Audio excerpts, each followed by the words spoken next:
Omaha Civic Auditorium. That'd be weird. What's the name? Could we like sit on the floor down there or something? You didn't really have time to stop and smell the roses, did you? Yeah, and I'm trying to, you know, I'm kind of doing a little tour here now, you know, and it's kind of like I'm doing the same thing, you know, living out of a suitcase, but I'm trying to, you know, be in the moment as much as possible. I want to kind of learn from the past and enjoy it a little bit more, stay in the moment a little bit more. I don't know. I try. So far, so good. I mean, I'm having a great time. The fans have been. Well, it doesn't, I mean, age has a lot to do with that, right? I mean, you get older, you like force yourself to go out and have a good time. You're saying when you go see a movie or stuff, you couldn't do that. Yeah, absolutely. Well, the last couple of years I had some time to just chill out and not, you know, people didn't know me from a hole in the wall, and that was great, you know. Hey, Joey, did it get to be too much at one point for you when you're traveling with the band? I mean, did it get to a point where like you still love the people, but at the same time you wanted a little privacy? Yeah, and that's the frustration, because you want to be everything to everyone, you know what I mean? You want to be there because you know that they've given you so much love, you want to give it back, but you have to find a healthy balance, you know, and if you don't, it can get you really crazy. So it did get kind of nuts, you know, for a while there, but we made it through. We have some people on the phone, and also the ladies who are here in the studio that would like to ask questions. The number one question they want to ask is there a steady? Is there the one? Are you married? Are you available? I'm single, man. Yeah. Is that by choice, or you just haven't had time to meet the one yet? I don't know. I really don't. You know, this is really number one on my list. I mean, my music is like right on top of the list, and it's got me real busy. So that's my life right now. And so you are married, but it's to your music. Every song on the CD you've written yourself. Yeah. And over what? Over 5 years, 2 years? Last week? I'd say not last week. I'd say about the last year and a half, 2 years. Yeah. I just started writing. I never wrote with the group and stuff, and I don't know. I guess I had some time to just reflect on things, and this is what came up. You know, certain feelings, and I just put words to them and music to it, and that's what happened. The real cool thing, of course, is that when you got it all completed, you started selling it on the internet, sold 2,000 copies before you even had a label. Yeah, well, these guys were behind me, man. I got one. Yeah, because you know, like I said in the ET video, interview, that I didn't want to wait around. You know what I mean? And in this business, it's like show me what you can do. You know. You can have the best interviews in the world with record companies and stuff, but it doesn't mean anything. It's like, oh, nice to meet you. Good luck, you know. So I said, let me, you know, I scheduled some tour dates and put out the album on the website. But then Kiss 108 up in Boston, Kid David, he played the record, and it was like #1 phone. Right. It blew up, and the rest, you know, was a lot easier after that. Ended up with Columbia Records, and it couldn't be any better now. So. It's got to be nice for you for two reasons. One, that's your hometown, so the fact that you're still loved where you grew up. Yeah. And secondly, that's your old label, isn't it? Yeah, it's crazy. I mean, there's so many things that, you know, you can tell yourself so many stories like that's not going to work and that'll never happen and oh, I'll never be back there, and you know, so many stories, and if you just forget about all that stuff and focus on what you want to do, those things, you know, can come to pass. You know what I mean? And really, it couldn't be any better. It's very exciting. We have some people waiting on the phone. One time. Oh yeah. Joy McIntyre is our guest on Sweet 98. This is Angie. Hello, Angie. Hi, Angie. Hello. How are you? Very cold. You have a Wake question? up.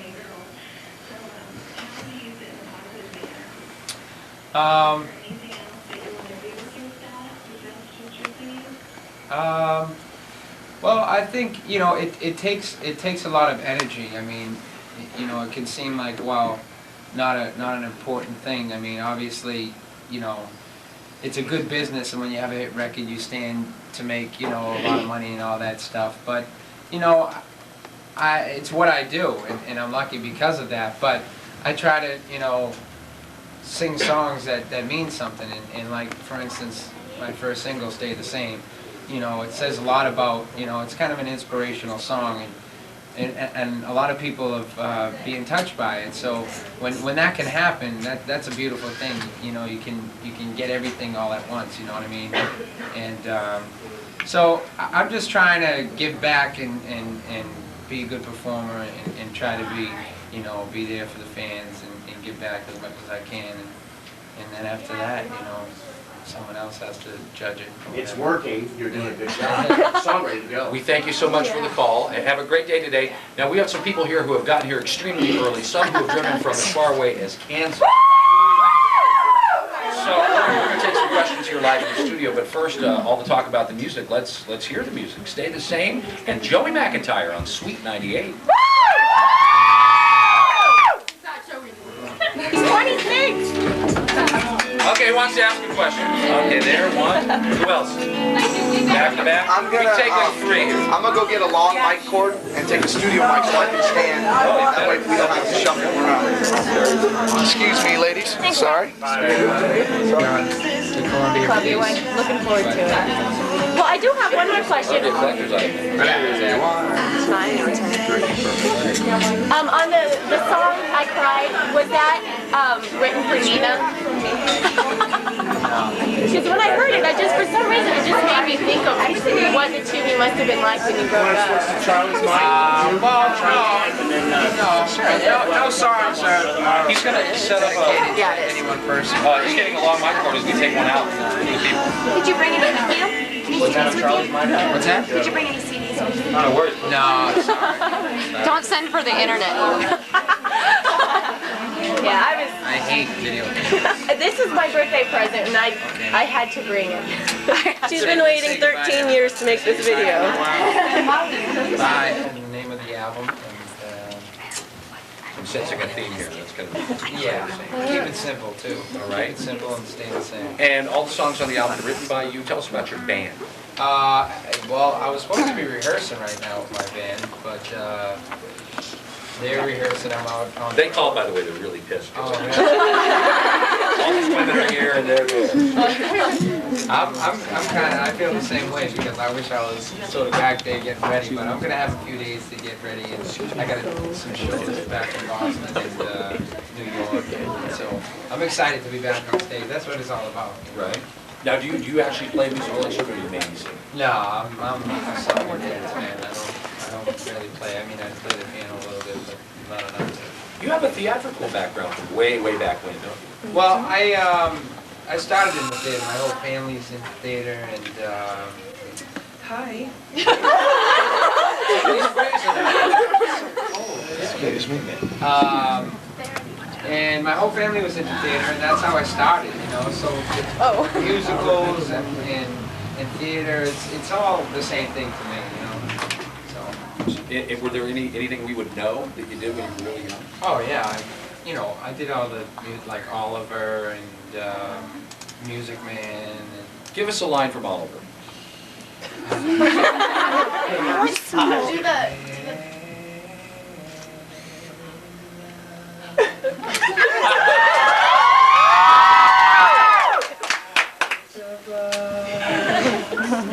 Is it underneath the willow tree? You remember? How old were you then? I was about. I've done it when I was like 8, 9, 12, like 11. I've done it a few times. Were you the Artful Dodger? No, I was Oliver, man. Come on, Come on, man!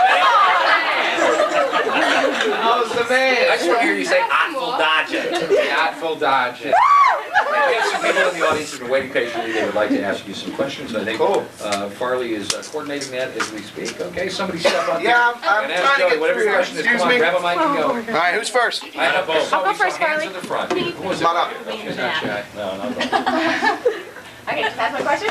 On Stay the Same, is that more of a question or a statement when you say, do you ever win? It's an order.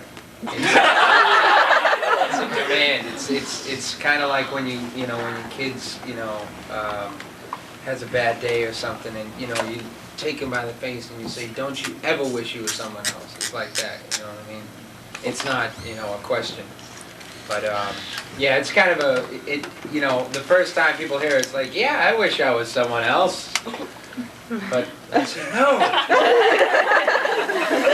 Stay the same. That was That's like not what I mean. That's not what I in mean. the high school yearbook where you would always write, you know, you're cool, stay the same. Exactly. Yes, I'll be a pimple-faced geek for the rest of my life. Yeah. Sure. Somebody else has a question here from the audience. What's your name? My name's Coretta. I want Okay, to say Coretta. hi first of all. Hi, Coretta. Thank you so much. You like made my whole teenage years just. That is my very best friend, and she's my best friend because of you guys. But in our lucky number 17 because of you, because we saw you 17 days after your 17th birthday on January 17th. Don't ask. I just want to know how was this a lot harder for you doing this by yourself without 4 other people there with you and other people telling you this is how things have to go? This time it was all on you.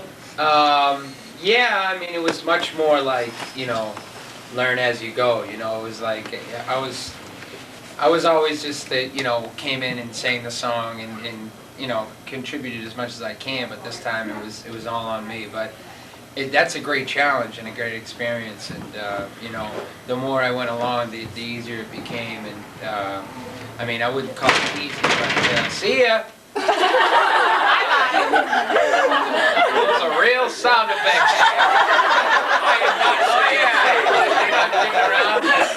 I must have said something wrong. But yeah, it was cool. It was great, a great challenge. But I worked with a lot of people. I didn't do it alone. There you go. Now, do we have another question from the audience? Anybody else? The last one, so don't be shy. I'm gonna have 2 on the phone. On the song "Give It Up" on your new album, Yeah. there's some really high notes in the background, and we're wondering who did those. It's not Jordan. I know. Give it right. That was me. That was me. But everyone says, "Is that Jordan?" Say no. Sorry. Next time. I mean, Yeah. Actually, Give It Up. Donnie produced that song. Donnie, whoa. Actually, that's his you know, she's recording this. I hate. Thank you. She's not listening. It's like the Gremlins, bright light, bright light. Okay, I'll turn the bright light off. Okay, light up. Okay. Turn the red light off. But anyways, as I turn around, Donnie did a couple of tracks. Danny did a couple, 1 track, 2 tracks, and yeah, we've been able to stay friends and really support each other. You know why I was always down with Danny? Because he's got the unibrow that I have. But I shaved mine. He was proud to just like let it go. Yeah, he's. He was the very first proud. famous guy with a unibrow, right? And then Tom Cruise came much, much later. Oh, Kind of. yeah, exactly right. Inspiration to me, Danny. Ask you a question. Yeah. On the phone, here we go. One is Betty. Hi, Betty. Go ahead. Hi, Betty. Oh, thank you. Well,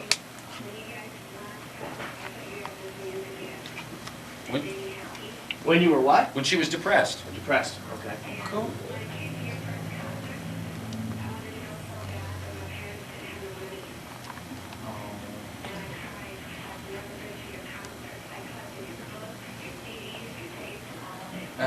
And now you've gone one step better. Rather than going to the show, you're actually talking to him on the telephone.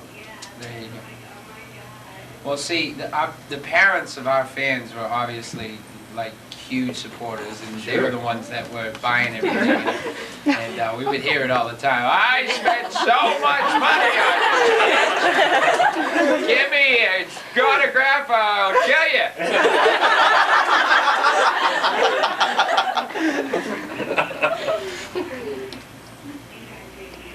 Oh. Well, good. I'm glad we were there for you. And now, you know, you get to buy the album and you get to buy the ticket to the concert. Isn't that a special thing? Well, thank you for calling. Appreciate that, Have a Betty. great day, Thank Betty. you for holding as well. And also, Amanda is on the phone here as well. Go ahead, Amanda. You're live with Joey McIntyre.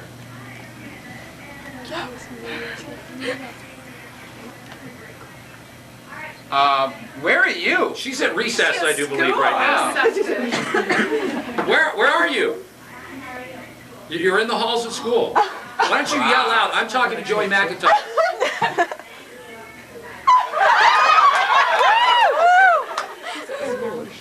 See, that way, when you're late for class, you got an excuse.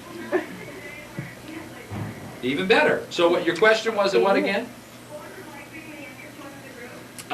It was, you know, it had its ups and downs. I mean, you know, I was certainly the little guy, and I took my hits and my lumps, but I mean, it was fun. You know, they looked over me, and I had a lot of, you know, it was good. It was good. But I've always been like I've always been the little guy. I mean, I'm the youngest of 9, and you know, I was the young kid in the group, but so it's taken me a while to like, you know, say, wait a minute, I'm not like the little guy anymore. I gotta take control of things, you know. So yeah, it's great. I mean, it's been really, really great, and the fans have come out, and I know it's not just for me. It's you know, for the group initially, because you know we were a big part of people's lives. So, but it's very exciting, and so that's it. So get back to school, man. Thank you, Okay, man. bye. Last question on the phone here is from Chris. Chris, go ahead. Joey McIntyre here at Sweet 98. Dude. Uh-oh. Hey, dropping some Boston. You from here. Boston? Oh, Gloucester. There you go. I did a play up in Gloucester, actually. Israel Horowitz, the one of the Beastie Boys' dad. He's a playwright. But anyways, what's up, dude? Good, man. It's cold here. What are you doing here? You crazy? Yeah, like it's 95 degrees and sunny in Boston. It's like you got the ocean, so it's even colder. Yeah, you got that fisherman there, don't you? The guy in the raincoat is from there. Yeah. I've seen him on TV. Yeah, that's it. Well, Hey, all right, man. Thanks, dog. I thought for sure he was going to say, how about those Patriots, huh? Boy, do they suck. So what do you guys have? We got the Cornhuskers! They did really good this year. Joey McIntyre, can't thank you enough for the time.